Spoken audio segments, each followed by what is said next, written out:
Shalom pessoal, Rabino Jacques aqui. Sexta-feira de noite nós tivemos a nossa palestrante na nossa sinagoga, Judy Fine. Hello! Que é amiga do Sharton. Yeah. Então ela só vai dar uma mensagem rápida e depois eu vou gravar para vocês o sermão também. Hello!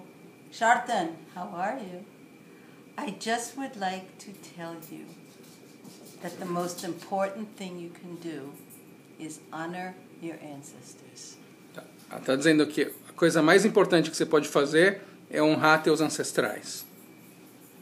Because if they didn't do what they did, you would not exist. Porque se eles não tivessem feito o que eles fizeram, você não existiria. That's the most important thing I have to tell you tonight. Isso é a coisa mais importante que tem para dizer hoje à noite. And I look forward to meeting all of you.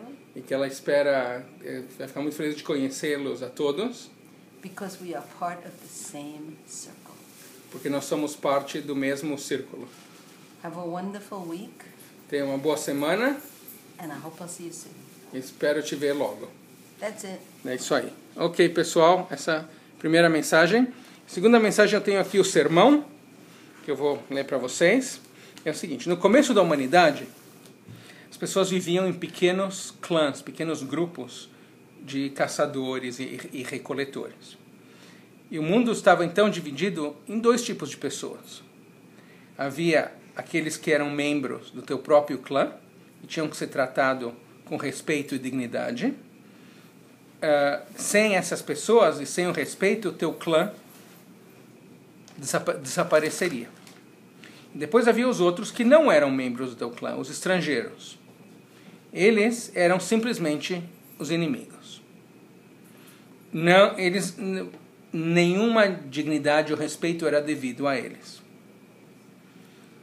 Os eticistas, as pessoas que estudam a ética, chamam o círculo das pessoas que nós temos que tratar com dignidade e respeito a comunidade moral.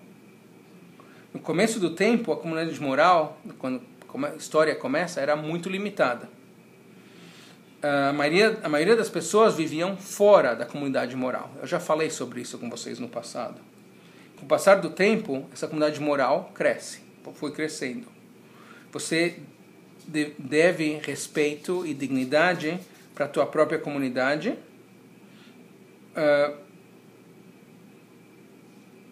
E, pelo menos, aos membros da tua comunidade que são os homens não escravos, né? Pelo menos. Os estudiosos da Bíblia ensinam que o verso ama o teu próximo como a ti mesmo, Levíticos 19:18, originalmente se referia literalmente ao teu próximo, ao teu vizinho, membro da tua própria comunidade. Os estrangeiros, os de fora, eles eram o outro, fora da comunidade moral. Por exemplo, aqui nos Estados Unidos foi fundado, a comunidade moral era, na sua maioria, gente branca, homens que tinham propriedade. Na Constituição original, os escravos, aqui nos Estados Unidos, eram contados como uma parcela de uma pessoa. Ou seja, uma pessoa branca, dona de propriedade era e o escravo ele era contado como 3/5 de uma pessoa. E as mulheres estavam sob o controle dos maridos. A comunidade moral ainda tinha que se expandir muito para chegar a ser o que ela deveria ser. O mandado bíblico: você não deve fazer mal ao estrangeiro e oprimi-lo, porque vocês foram estrangeiros na terra do Egito, Êxodo 22:20, ainda tinha que ser ensinada. E aqui nos Estados Unidos foi preciso uma guerra civil, mudanças na legislação e uma longa história de conflito para que as pessoas de cor, os negros, sejam reconhecidos como parte da comunidade moral, como seres humanos completos. Hoje a inclusão dos gays e das lésbicas na comunidade moral está começando nessa geração. A história humana, na sua melhor concepção, é uma expansão da comunidade moral para incluir cada vez mais e mais seres humanos. você pode ver essa expansão na Bíblia mesmo. Nós começamos com a história muito estranha do Lot, que aparece nessa semana, nessa paraxá, e suas duas filhas que sobreviveram à conflagração em Sodoma e Gomorra. E diz lá: portanto, as duas filhas de Lot chegaram a ficar com crianças, ficar grávidas do seu pai. A mais velha deu à luz a um filho e o chamou Moav. Ele é o pai dos moabitas de hoje. Diz Gênesis 19, 36, 37. Os três se esconderam numa caverna, achando que eles eram as últimas 3 pessoas a sobreviver no mundo, que o mundo tinha acabado. As duas filhas embebedam o Lot e têm sexo com ele e ficam grávidas. Desse ato vem as nações de Moab e Amon. Moab, em hebraico, significa literalmente Me'av, do meu pai. Moab e Amon são a mais baixa, pior das várias tribos que estão ao redor de Israel. Nenhum moabita ou amonita pode casar com a congregação de Israel por 10 anos, diz a Bíblia. Eles estão condenados por não terem permitido que Israel passasse pela sua terra e por não ter ajudado os israelitas com pão e com água. Moab também é condenado por ter contratado Balaam para amaldiçoar os israelitas.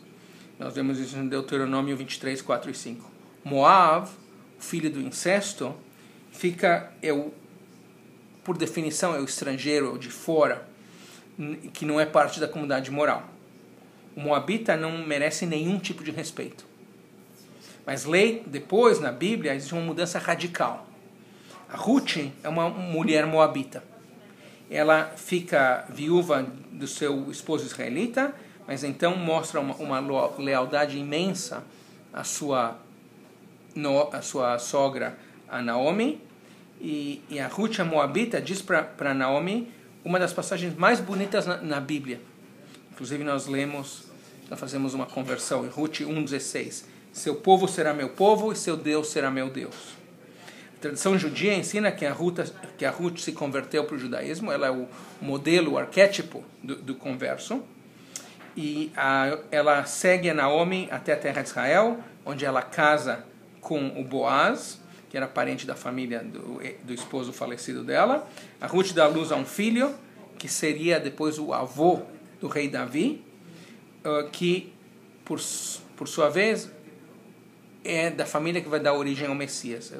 O rei Davi é, de certa maneira, o pai, o ancestral do Messias. A salvação humana depende de uma pessoa, no final, nascida de uma mulher moabita. A história de Moab é uma história de como um grupo de gente de fora, de estrangeiros, nascidos do incesto da maneira mais vil, mais baixa, depois de muitas gerações, pode chegar a ser o pai do Messias. Mesmo Moab, a mais baixa das tribos, pode virar parte da comunidade moral. A mensagem dessa passagem bíblica é clara. A comunidade moral está sempre se expandindo. Nosso trabalho, nossa função é crescer essa comunidade moral.